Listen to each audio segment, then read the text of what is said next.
We provide you the platform to turn your dreams into reality. Give wings to your aspirations with KR Mangalam University. Pakistan की गोलीबारी में शहीद हुए उनके परिवार के एक सदस्य को सरकारी नौकरी जल्द से जल्द दी जाएगी। पुंछ के लोगों पर हमें नहीं पूरे देश को गर्व है। जिस तरह से आप बहादुरी से खड़े थे, सेना का मनोबल बढ़ा रहे थे, उसकी जितनी भी तारीफ की जाए वो कम है।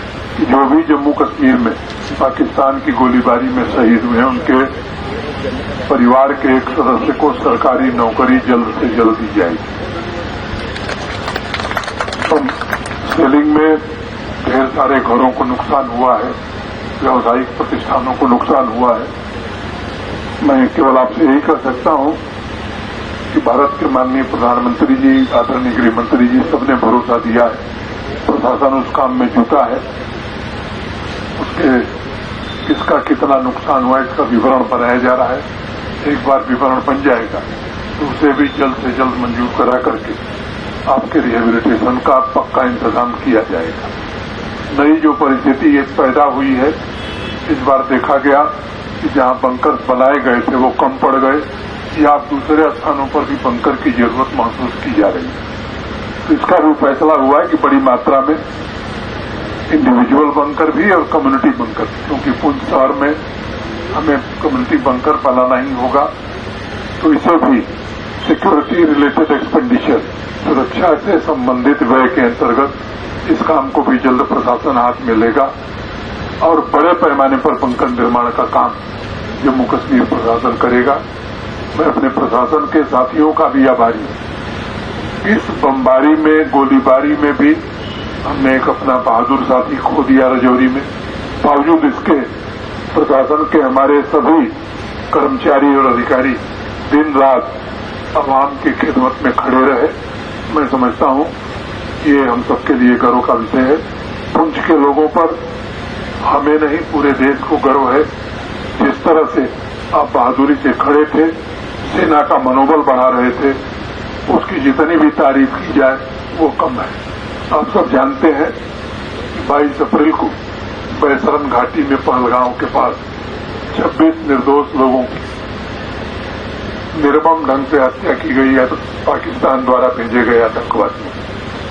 पूरे देश में एक उबाल था, आक्रोश था और भारत सरकार ने और माननीय प्रधानमंत्री जी ने ये कई बात कही। ये जो हमारे निर्दोष लोग मारे गए जिन आतंकवादियों ने और उनके जिन आकाओं ने ये घृणित काम किया है, उन्हें ऐसा सबक सिखाया जाएगा कि कभी उन्होंने कल्पना नहीं की होगी। भारत एक शांतिप्रिय देश है, आज दुनिया की 5वीं बड़ी अर्थव्यवस्था बन गया है और हम विकसित भारत की ओर बढ़ रहे हैं।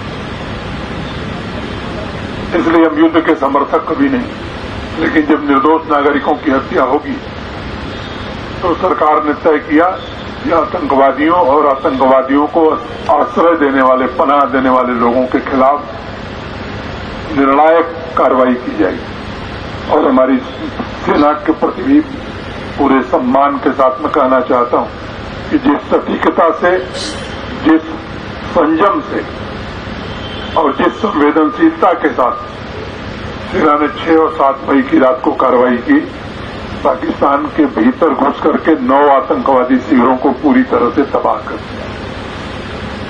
पाकिस्तान को बता भी दिया गया कि हम निर्दोष नागरिकों को निशाना नहीं बनाना चाहते, सेना के ठिकानों को हम निशाना नहीं बनाएंगे, हम अपना लक्ष्य प्राप्त कर लिए हैं आतंकवादी शिविरों को समाप्त करके। लेकिन जब कार्रवाई आतंकवादियों पर हो रही, आतंकवादी कैंपों पर हो रही, तो पाकिस्तान ने उसे अपने ऊपर हमला माना और 6-7 मई की रात को 1:30 बजे उसने अंधाधुंध गोलियां बरसाना और बमबारी करना।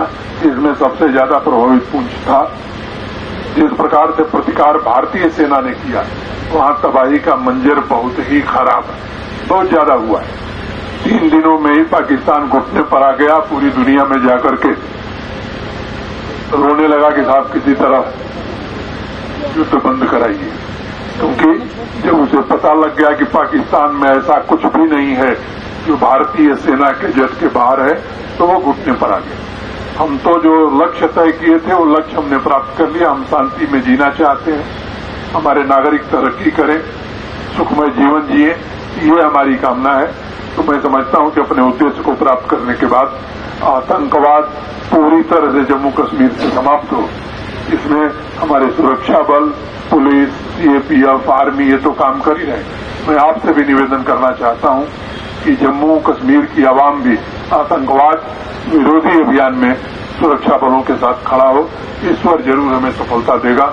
इतनी ही बात कह करके एक बात आई है पुंछ के अस्पताल की, उसको भी ऐसा अस्पताल जरूर बनाया जाएगा किसी आपातकालीन स्थिति में किसी को कहीं बाहर न जाना पड़े, और जिन लोगों को क्षति हुई है उनका मुकम्मल रिहेबिलिटेशन हो, ये काम जल्द शुरू किया जाएगा।